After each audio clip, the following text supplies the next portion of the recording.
ইউনূস সরকারকে মার্কিন যুক্তরাষ্ট্রের অন্যতম শক্তির উৎস কংগ্রেসের ফরেন অ্যাফেয়ার্স কমিটি থেকে একটি চিঠি দেওয়া হয়েছে। এই চিঠিটা আন্তর্জাতিক দলিল, এটা একটা আন্তর্জাতিক এমন একটা বিষয় যেখানে উল্লেখ করা হয়েছে ডক্টর ইউনূস নেতৃত্বে বাংলাদেশে যে ধ্বংসযজ্ঞ চলছে, হত্যাযজ্ঞ চলছে, এমনকি ৭১-এর সময়ে যে ধরনের অত্যাচার করা হতো মানুষের উপরে এবং জেলখানায় হত্যা, সমস্ত কিছু একসাথে মিলে আমরা যে বিষয়টা দেখতে পাচ্ছি যে ডক্টর ইউনূসকে এখন আমরা ডক্টর ইউনূস বা অধ্যাপক ইউনূস না বলে ইউনূস বলছি। এই পৃথিবীর প্রতিটি দেশের আভ্যন্তরীণ এবং আন্তর্জাতিক বিষয়গুলো সম্বন্ধে ইনফ্লুয়েন্স রাখে। তার অন্যতম দেশ হলো মার্কিন যুক্তরাষ্ট্র।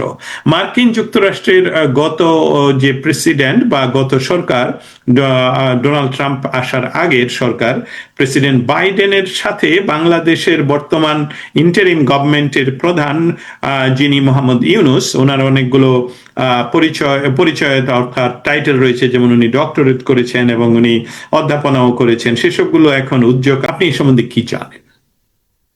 আপনার সাথে এটা নিয়ে তো আপনার কাছ থেকে আমি চিঠিটার পেলাম, এবং এই চিঠিটা আমার কাছে মনে হয়েছে যে চিঠিটাতে আসলে অনেকগুলো বিষয়কে তুলে আনা হয়েছে, ওনারা অ্যাড্রেস করেছেন।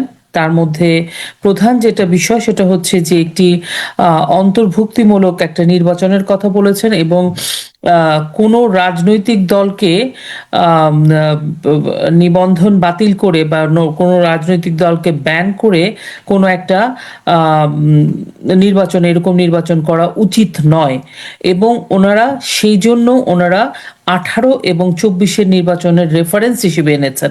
আমাকে একজন কমেন্ট করছিলেন, আমাকে একজন মেসেজ পাঠিয়েছিলেন চিঠিটা নিয়ে কথা বলতে, চিঠিটা আমাদের পক্ষে কিনা সেটা আপনার কাছ থেকে জানতে চাইতে, যেহেতু ওখানে 24 এবং 18 নির্বাচনটা নিয়ে রেফারেন্স করা হয়েছে। ওই নির্বাচনটা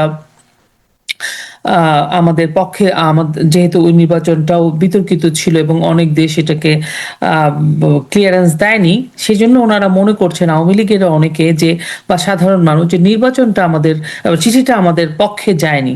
কিন্তু আমি আপনার কাছ থেকে দস্তগীর ভাই শুনবো, তার আগে আমি এতটুকুন বলতে চাই যে পশ্চিমে বা বিদেশিরা তাদের কিছু ভাষা আছে, তারা কি কথা বলতে চান তারা সেটা স্পষ্ট করে বলেন।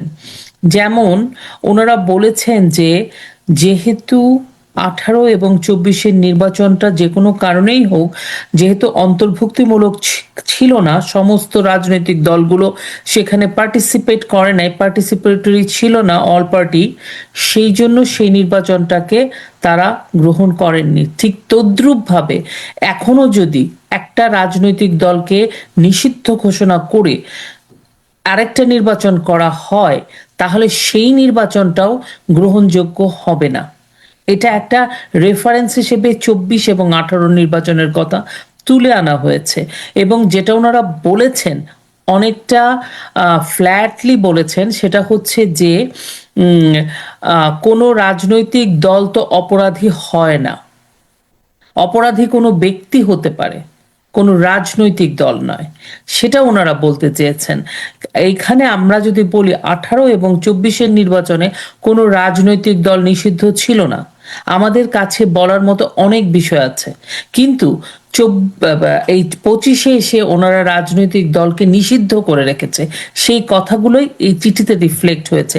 কিন্তু তারপরেও আপনি যেহেতু স্টেট ডিপার্টমেন্টে কাজ করেন, আপনি যদি একটু দর্শকদের বলেন। আর এই চিঠিটা নিয়ে প্রত্যেকটি প্যারাগ্রাফ, এমনকি প্রত্যেকটা লাইন, এমনকি টার্মিনোলজি পর্যন্ত আমরা বিশ্লেষণ করা খুব প্রয়োজন। কারণ যে ব্যক্তি আমাদেরকে প্রশ্নটা ছুড়ে দিয়েছেন যে এটা আমাদের পক্ষে যায়নি, আমাদের বলতে প্রথমত বুঝতে হবে আমরা কারা।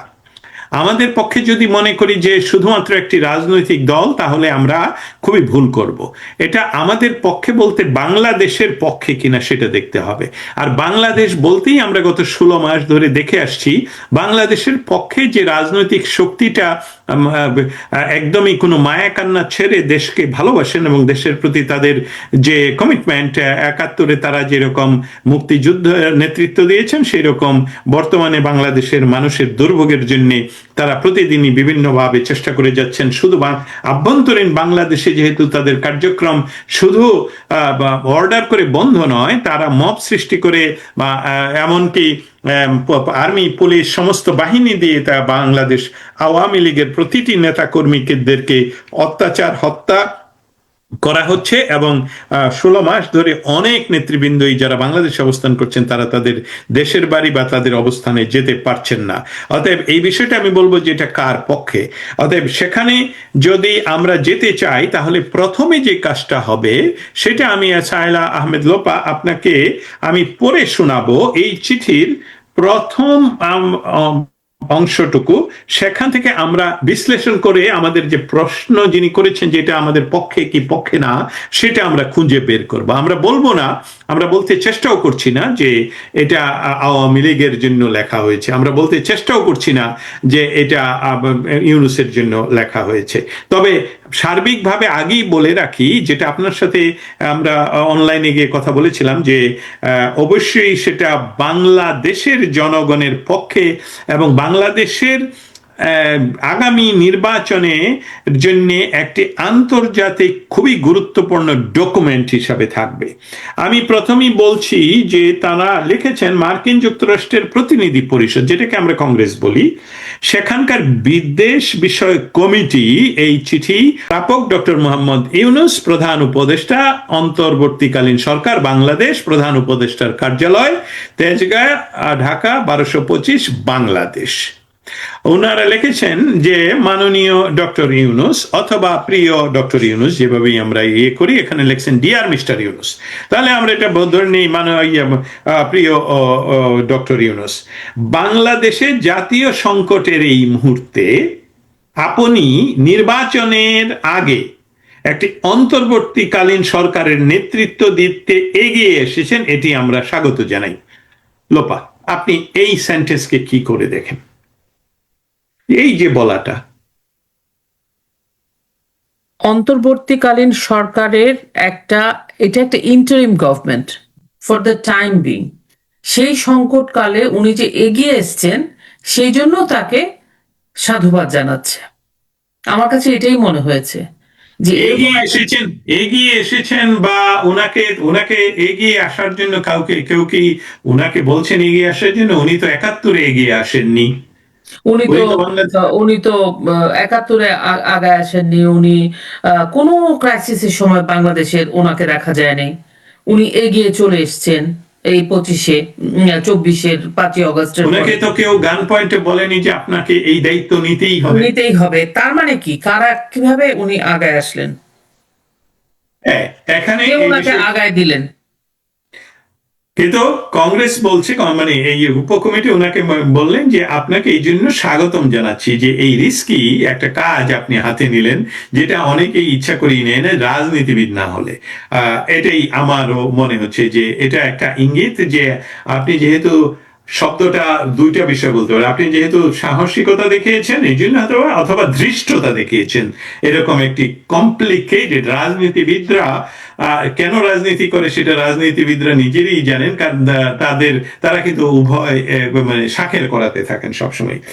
মানে একটা কথা আছে না, রাজনীতি করলে তো একটু জেলে যেতেই হবে, এরকম আর কি। এটা পৃথিবীর সব জায়গায় রাজনীতিবিদ এখানকার, আপনি জানেন যে ডোনেশন নেওয়া রাজনীতিবিদদের জন্য একদম আইনগত সিদ্ধ, কিন্তু সেই ডোনেশন নিয়ে বহু সেনেটর অনেক সময় জেলে চলে যেতে হয়, কারণ তারা সঠিক মানুষের কাছে। আমি একটু থামাই আপনাকে।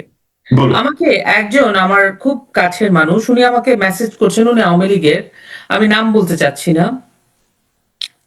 আমাদের আওয়ামী লীগের ইয়েদের একটা মিসকনসেপশন কি আছে, উনি বলতে চাইছেন যে এই চিঠিটা ইউনূসের জন্য ইম্পর্টেন্ট, আমাদের জন্য নয়।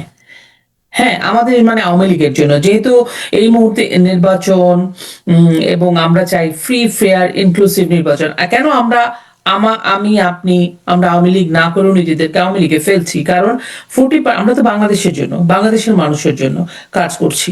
তো 40-50% লোক যারা একদম আওয়ামী লীগের ভোটার তাদেরকে বাইরে রাখাটা সমীচীন নয়, তা এটা কোনো নির্বাচন না। তো ওনারা মনে করছেন যে এই চিঠিটা একটা পক্ষ, এই চিঠিটা আওয়ামী লীগের জন্য ফরে না। আপনি কি এই ব্যাপারে কিছু বলবেন? আমার বলার আছে, আপনি কি বলবেন? আমি কিন্তু ইতিমধ্যে আপনাকে বলেছি যে এই চিঠিটা আওয়ামী লীগের জন্য লেখা। এটা এটা যারা ভাবেন তারা আশাহত হবেনি। এটাকে বুঝতে হবে। আমি বলছি এটা একটি আন্তর্জাতিক দলিল। এটা একটা আন্তর্জাতিক এমন একটা বিষয় যেখানে উল্লেখ করা হয়েছে। আমরা চিঠিটার প্যারাগ্রাফ প্যারাগ্রাফ পড়ে পড়ে এটা কিন্তু ইয়েগুলো করব, বিশ্লেষণ করব। এখানে যেই বিষয়গুলো আপনাকে যিনি বলেছেন, যে বিষয়গুলো ওনার সংশয়, সেটা আমি বুঝতে পেরেছি এবং সেখানে আমরা যাব হ্যাঁ, এবং হ্যাঁ। ধীরে ধীরে এই বিষয়গুলো ধাপে ধাপে আসে। আপনি যেটা বলতে চাচ্ছেন সেটা এখন বলে ফেলুন। আমি বলতে চাইছি যে আওয়ামী লীগের জন্য যেটা মানে ফর এক্সাম্পল, আমি এটা একটা ভিন্ন প্রসঙ্গে আমি আপনাকে বলছি, আওয়ামী লীগের আম, বন্ধুদের জন্য, যে আওয়ামী লীগের প্রত্যেকে যার যার মতো ভাববে, সাংগঠনিক ভাবনা তো আছেই।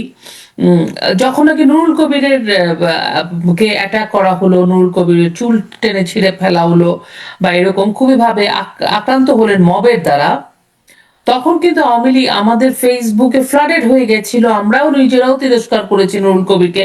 নুরুল কবিরকে নিয়ে আমার সমালোচনা আছে, প্রচুর সমালোচনা আছে, কিন্তু আমি তার সাথে যে আচরণ করা হয়েছে সেটা আমি এক্স ওয়াই জেড এর জন্য যেভাবে সমালোচনা করি, এই আচরণকে আমি মানি না।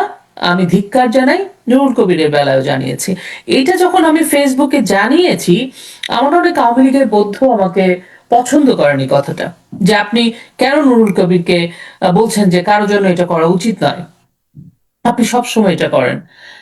আজকে শেখ হাসিনাও নিন্দা জানিয়েছে নুরুল কবিরকে অ্যাটাক করার কারণে, শেখ হাসিনাও নিন্দা জানিয়েছেন।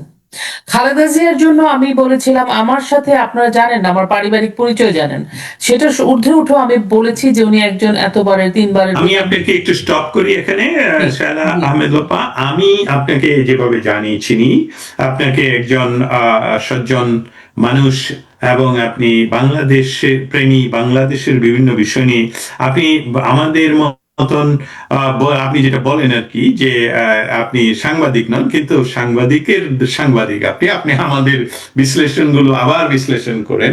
কিন্তু আপনার পারিবারিক পরিচয়টুকু যদি একটু আপনার নিজের মুখে আজকে শুনে আসি এই সুযোগে, প্লিজ। আমার পারিবারিক পরিচয় হচ্ছে, আমি একজন মুক্তিযোদ্ধার সন্তান। আমার বাবা 11 নম্বর সেক্টরে কাজ করেছেন, যুদ্ধ করেছেন। তিনি সেই সেক্টরের একজন কোম্পানি কমান্ডার ছিলেন। আমার 5 চাচা। নাম নাম আমার আপনার বাবার বলেন। নাম আবু সাইদ আহমেদ খোকন, কিন্তু ওনার কোম্পানির নাম সালাউদ্দিন কোম্পানি, কারণ সেই মুক্তিযুদ্ধের সময় ওনার যে সহযোদ্ধা ছিলেন সালাউদ্দিন, উনি উনি মাইনের ইয়েতে উনি তুলার মতো উড়ে যান, এরকম ভাবে আমার বাবা বলেছিলেন আমাকে, যে আমার চোখের সামনে সালাউদ্দিন তুলার মতো উড়ে গেল। তো নর্মালি কোম্পানিগুলোর নাম হয় ব্যক্তির নামে, যার কোম্পানি থাকে তার নামে, কিন্তু আমার বাবা সালাউদ্দিনের নামে, শহীদ সালাউদ্দিনের নামে এই কোম্পানির নাম রেখেছিলেন। সেই জন্য আপনারা যদি মুক্তিযোদ্ধা মন্ত্রণালয়ে 11 নম্বর সেক্টরে কোম্পানিগুলো দেখেন, তাহলে দেখবেন সালাউদ্দিন কোম্পানি আছে। সালাউদ্দিন ছিলেন একজন অন্ধ মায়ের একমাত্র সন্তান, মাও নেই বেঁচে। সালাউদ্দিন শহীদও হয়ে গেছেন, কিন্তু কোথাও সালাউদ্দিনকে মনে রাখে নাই। শুধু ওই কোম্পানিটা যখন মুক্তিযুদ্ধ মন্ত্রণালয়ের বই, মুক্তিবার্তা ওগুলো দেখা হয়, তখন সালাউদ্দিন, শহীদ সালাউদ্দিনকে আমরা মনে করি। এভাবে আমার বাবা চেষ্টা করেছেন সালাউদ্দিনকে রেখে দিতে, শহীদ সালাউদ্দিনকে। আপনার বাবার পারিবারিক আমি বলছি ভাইগণ, আমরা জানি সকলেই মুক্তিযোদ্ধা। আপনি যদি এই বিষয়টা একটু সংক্ষেপে বলেন। আমার আমার আমার মেঝো চাচু, আমার বড় চাচু মুক্তিযুদ্ধে যাননি, কারণ আমার সব চাচারা, বাকি সব চাচারা মুক্তিযুদ্ধে গেছেন।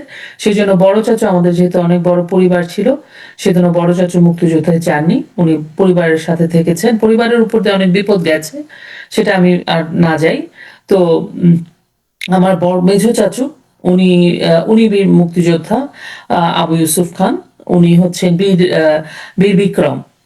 উনি নিয়াজির ইয়ে থেকে, আর্মির যে পতাকাটা ছিল, উনি যখন নাকি আত্মসমর্পণের আগে উনি পতাকাটা ওনার ইয়ে থেকে খুলে ফেলেছিলেন, গাড়ি থেকে ছিঁড়ে টেনে ফেলে দিয়েছিলেন, যে এই পতাকা নিয়ে আর তুমি আমাদের ল্যান্ডে চলতে পারবে না। তিনি হচ্ছেন আবু ইউসুফ খান। উনি হচ্ছেন বীর বিক্রম। তারপরে আছে যে চাচা, তিনি আবু তাহের, কর্নেল আবু তাহের। উনি ছিলেন 11 নম্বর সেক্টরের সেক্টর কমান্ডার, বীর উত্তম।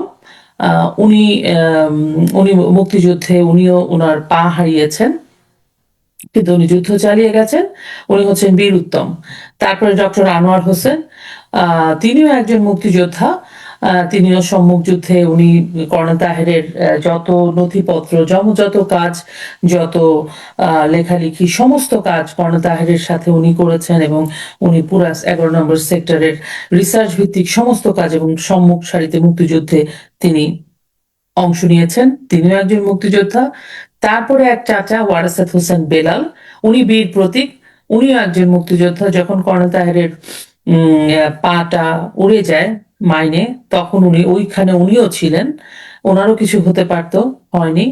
তারপরে আরেক চাচা সাখাওয়াত হোসেন, তিনিও একজন মুক্তিযোদ্ধা, তিনিও বীর প্রতীক। আমার যে ফুপু, তিনি ডালিয়া আহমেদ, তিনি সেই সময় মুক্তিযুদ্ধের তথ্য আদান প্রদানের কাজ লুকিয়ে লুকিয়ে যে সকল মেয়েরা করতো, সেই সেই কাজটা উনিও করতেন। তিনিও একজন মুক্তিযোদ্ধা। সো আমাদের পরিবারে সবাই মুক্তিযোদ্ধা।